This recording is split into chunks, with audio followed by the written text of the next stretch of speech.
Welcome back, everyone. Welcome back. Cobra Pro back at it again. And today we have something special, and this is super special. As you can see on that table right there, that is a special piece of hardware that's only given to the first player in a country with 1,000 XP. We are here with the man, the myth, the legend, Dante D. Oh, come on, man. I'm not the man, the myth, the legend. I'm just the Hey, man. no, you're a legend, and from the bottom of my heart and everyone in the Canadian Discord, no BS. Like, we congratulate you for everything you did, all the hours you're putting in, all the teaching hours you're spending to teach us how to get better. Nothing gets better than that, man. So thank you so much. Congratulations on I reaching that appreciate that, man. milestone. Thank you. Thank you. So first of all, how does it feel to be the first one in Canada? Feels pretty cool. This is something that I've been grinding for a long, long time. I think it's like 4 or 5 months now that I've been trying to hit 1,000. Mm-hmm. It seemed like a very unattainable goal at first because you're so far away when you start at one. But I don't know. There's just something about it. There's like when a game is fun enough that you can play it every single day and not get bored of it or get sick and tired of playing all the time. That really says a lot. So the grind kind of flew by pretty quickly, and I'm almost sad that I hit it because it's fun having something to work toward. So now I guess it's 2,000, but it was cool having like something to grind for, basically. I'm pretty sure with the XP, anyways, it's probably like an invite to nationals, is my assumption. So the more XP, the better, right? At the end of the day. Yeah, something like that. So I mean, as long as I keep my XP up, at least I know I'll be going to Nats, which is pretty hype because I'm looking forward to that a lot. Absolutely, and we're looking forward to you watching you play. So your hero, I think. I mean, I played with against you a few times. You mained Ira. Yes, sir. That's Oh, pretty much all I played for all of skirmish and just blitz in general, really. for sure. Um, Evan from the Discord had like a blitz tournament Hmm. way back in I think it was like October or something November, like that. October, for sure. Yeah, it was really early on, and like none of these big tournaments had hit the scene yet. Like none of the callings. There was only one tournament where I had seen Ira, and it was that Blitzathon that like LSS put on. Yep, for sure. And one of the devs was playing Ira, and it was in one of the last games, and he was playing against James White. I forget his name. Um, yeah, I can't remember, Yeah, but he was playing Ira, and I watched him do a Kadachi into a Command and Conquer, and I was like, yeah, this is the deck for me. That looks kind of fun. that's it. Sold out. And then So I next thing you know, mean, it's top of the meta. So here I am, just a meta slave. hey, if you're having fun and it's the meta and you're winning and you're getting XP, what's like that's the perfect storm, isn't it? What is not to love? Yeah, Exactly. exactly. Also, if you guys want to see a deck breakdown, hit up. I'll have the Red Right Games link to their YouTube channel. Dante did do a deck breakdown extensively on how he made his deck and the reasons why he put cards in. I was gonna do one because I was following his deck list from all his countless wins. So he did it. He said it perfectly. I'll put it down below. What was your experience grinding? Because skirmish events, because of the pandemic, it was a blessing in disguise. You were able to pretty much play in multiple skirmishes in your pajamas. How was that like for you? It was pretty good. Basically, with all the events being online, I was kind of able to jump from.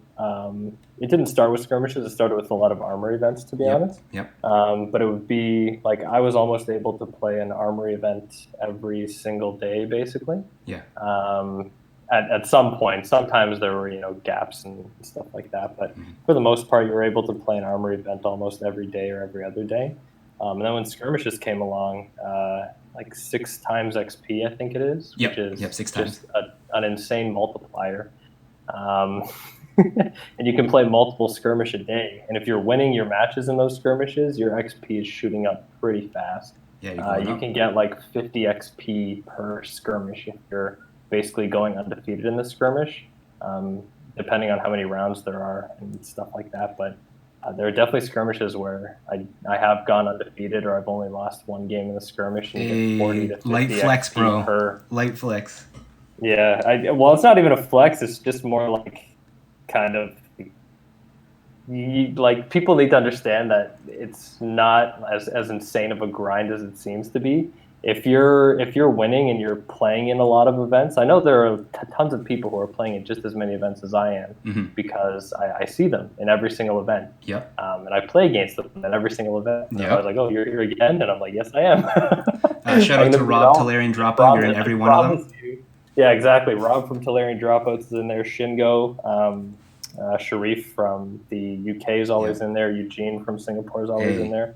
But you'll notice that like these are all the top players in the respective regions. So it kind of goes to show that like if you want to be the best, you have to put the time in to become that. Basically, the people who are putting the time in and playing consistently are the people who are improving, getting better, and becoming the best in their regions.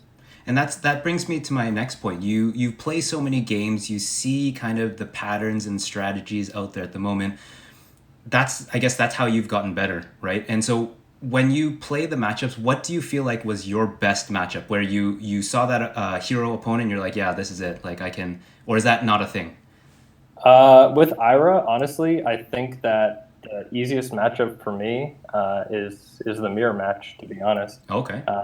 Most Ira mirror matches are just kind of a game of skill. You have to like understand what cards are left in your deck, what your win conditions are, just like the general value of like each of your cards, especially as your deck is thinning out. Yeah. And I think that it's very skill based, and not that there aren't a lot of other skilled Iras out there, but I found that I almost never lost the mirror unless it was to something very weird or incredibly like unlucky draws, basically. 4 red cards. Yep, that's happened. Yeah, 4 red cards, 4 blue cards going second, stuff like that. Just feels kind of bad.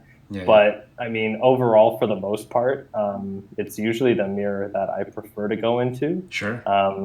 I used to always like hate playing against warrior players because warrior used to be kind of a tough matchup before I got the hang of it. Reprise.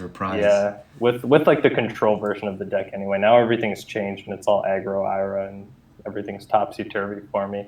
But back when like drone was still legal and I was playing the control version of the deck, I loved playing the mirror because it was just I am going to outskill my opponent essentially. As like ostentatious as that sounds, and I don't mean for it to sound that way, but it kind of just came down to like a game of like I'm going to know how to outvalue you basically with this deck. I'm going to beat you with it. Whereas like against things like warrior, until you get the hang of how to play against them, it's pretty tough. Yeah. And that's what it's so great because you're such a great teacher to us in the Discord. You're always sharing kind of your trade secrets. But I feel like at the end of the day, it's who's piloting that hero anyways, right? So you can have all the ingredients, but if you don't have that kind of experience under your belt, as do you, then you won't have kind of similar outcomes, right? Yeah, exactly. You definitely got to practice. You got to put time in to get better with the hero. I find that a lot of people who are trying to get better at the game are like flip flopping through different heroes and stuff to try and figure out who they like to play. But once you find out who you like, I think it's as weird as it sounds, I think it's good to just stick to that and stay on it for a good amount of time until you've really gotten the deck down. And I think that's the best way to get better is just focusing on one deck and becoming really good with it. Mastering one deck is better, like being the jack of all trades, but the master of none, I feel like is not the way to do it in this game. For sure. I feel like you should master one deck, and then maybe once you've mastered that, you can move on to another deck. You heard it here, folks. Play one deck. I think that's the way to get better is just like focus on one thing rather than trying to learn a whole bunch of other things. Because you can learn about other decks and how to play against them when you're playing your one deck. You know what I mean? Exactly. You don't have to play that. It helps to be able to like play the other deck and like learn about what's good in that deck, like what the combo cards are, or the cards that your opponent wants to see, get an idea of what's going to be in their arsenal. But you can also learn that kind of stuff just by playing against those decks. So if you're looking to improve, I'd recommend just trying to stay on one deck and just learning each matchup for that deck and really drilling those down so that you're very comfortable on them. Amazing. Enough shop talk. Let's see the hardware. I'm drooling looking at it. When you showed us in the Discord, I had to show the world. That, ladies and gentlemen, is a gold foil Mask of Momentum. And I know the official rules says that it's random, but I mean, Dante isn't I remain, and hey, this is it, right? Yeah, it's I don't know. They say it's random, and it might be at some point. But I mean, Cale McCreath got a tectonic plating. He was the first person to ever hit 1,000. He did it in New Zealand. Luke Fletcher hit it in Australia first, and then I hit it in Canada. Luke got a gold foil. What was it? Bracers. Bracers. Yeah, he got the gold foil bracers, but he's a Yeah. warrior main, so go figure.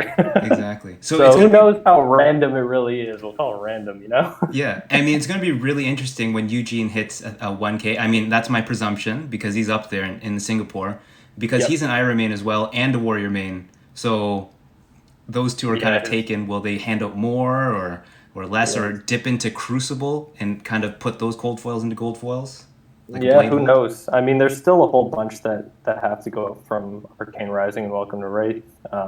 There's the mech one, the Wizard boots Yep, have to Storm do. Striders. Yeah, yeah. So there's still a whole bunch that have to go out. I guess there would be 5 left from those, not including the skull cap and the tunic, because I'm pretty sure those are first place exclusives for like calling events and stuff like that. Who knows? I mean, they might just go into the bag and just throw them out there, right? Yeah, you never know. I mean, it is technically a random gold foil, so that could be the one Eugene gets, but you never know. But yeah, Sharif is also a warrior main as well. So the bracers are gone at this point. I don't, depending on how random things are, so they might get something else for a class that They're they prizing, don't play yeah. much, but it's tough to know for sure. It was cool that LSS, I guess, I don't know, randomly picked this one for me because it's actually something that I use. So Yeah, and you're going to it was use pretty moving hyped forward to too, get right? this Yeah. in the mail, that's for sure. Yo, you have to show us that beautiful handwritten letter. Like, Yeah. Straight from James White. Just like the coolest thing that, I don't know, this is almost cooler than the gold foil. Like the gold foil is nice, but a handwritten letter straight from James White himself. I don't know if it's flipped on your screen. It might no, be it's because of perfect. my Yeah, it's webcam. perfect there. But yeah, I can read it here. It basically, I have it on my computer. It says, though you walk a difficult path, you have never faltered in your quest for vengeance. You have overcome every obstacle, fought every battle with courage and determination. Your actions do the Akaru clan justice. Let this mask shield you from prying eyes as you lead the Crimson Haze rebels to greater victories. Signed by James White. How fucking cool is that, man? That's crazy. Dude, like with Monarch coming out, he has to be busy. And like, that's not just a, hey, Dante, you did a great job. Like, keep on playing my game. This is like details into what, associated with the mask, it's wild. Sure. Yeah, it's pretty crazy. Like, that guy probably doesn't have room to breathe right now with so much happening with Monarch coming out and everything like that. Yeah. You'd think that it would literally just be like this card, not even in a top loader, just shoved in an envelope, like a bubble mailer, and like mailed to you. You know what I mean? But Yeah. James White goes above and beyond. He writes this handwritten note for me. Even like LSS did an interview with me. It'll probably be going on their site at some point. I don't know exactly when, to be honest with you.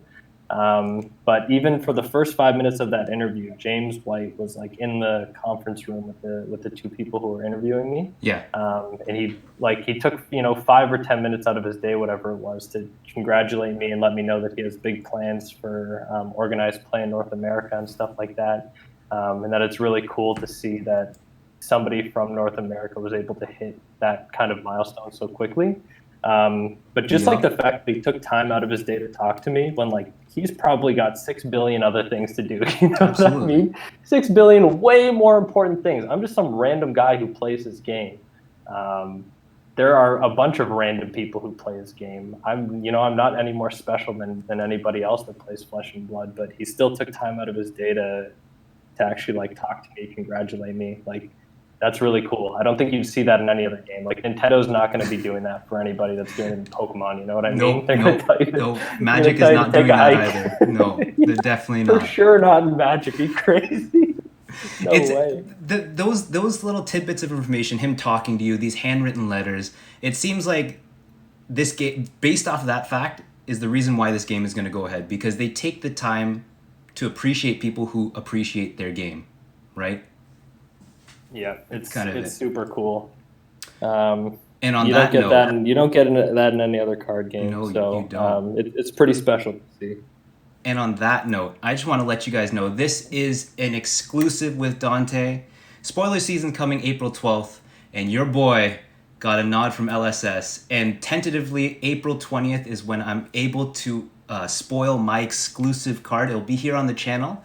And after that, I'm going to have Dante and Demos. Hopefully, I haven't spoken to them about this, but I want them to sit them down and chat about all the cards that have been come out from April 12th up to the 20th and kind of brainstorm what we can do and figure out if we can find the meta.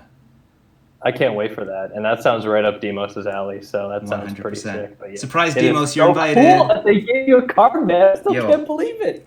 It's these little things, man. It makes people feel special and want to continue playing this game and supporting this game and doing all that.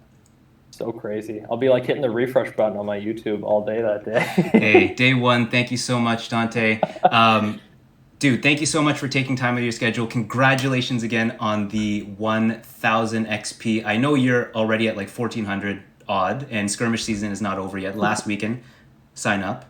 And you know what? We'll catch you closer on the 20th, and we'll pick your brain. Top player in Canada, let's go.